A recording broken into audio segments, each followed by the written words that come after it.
പ്രഗ്നൻസിയിൽ വളരെ സാധാരണമായി കാണുന്ന കാലിൽ കാണുന്ന നീര് അല്ലെങ്കിൽ പീഡൽ എഡീമ സാധാരണ ഗ്രാജുവലായിട്ട് ഡെവലപ്പ് ചെയ്യുന്നതാണ്. രണ്ട് കാലിലും ഉണ്ടാകും. റെസ്റ്റ് ചെയ്ത് കഴിയുമ്പോൾ അത് സാധാരണ കുറയും.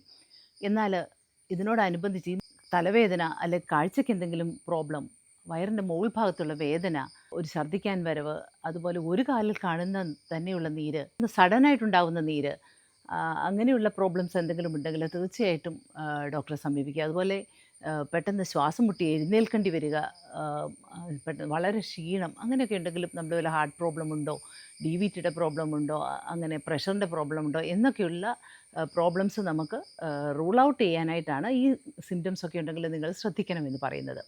സാധാരണ കാലിൽ കാണുന്ന നീരിനെ കുറയ്ക്കുവാൻ നമുക്കെന്ത് ചെയ്യാൻ പറ്റും? നിങ്ങൾ ആക്റ്റീവായിട്ട് എക്സസൈസ് നിങ്ങൾ ചെയ്തുകൊണ്ടിരിക്കുന്ന ആ വാക്കിംഗ് എക്സസൈസൊക്കെ തീർച്ചയായിട്ടും കണ്ടിന്യൂ ചെയ്യണം.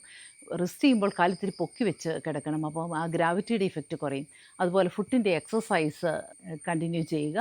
അതുപോലെ നമ്മൾ ഫുഡിൽ സോഡിയം, എക്സ്ട്രാ സോൾട്ട് നമ്മൾ അവോയ്ഡ് ചെയ്യാൻ പറയും. കൂടുതൽ സോഡിയം ഫ്ലൂയിഡിനെ കൂടുതൽ റിറ്റൻഷൻ ഉണ്ടാക്കും.